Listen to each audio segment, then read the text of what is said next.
सुआ मछली में पाए जाने वाले एयर ब्लैडर यानी पोटी को चीन में शान शौकत की अलामत तस्वर किया जाता है, जबकि लोग इसे अपने घर पर भी रखते हैं।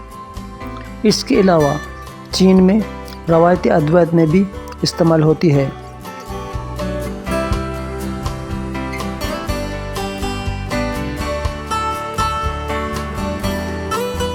समंदर को माहीगीर बादशाह कहते हैं। बकौल इनके ये बादशाह के अंदाज में नवाजता है, जिससे इंसान की किस्मत बदल जाती है।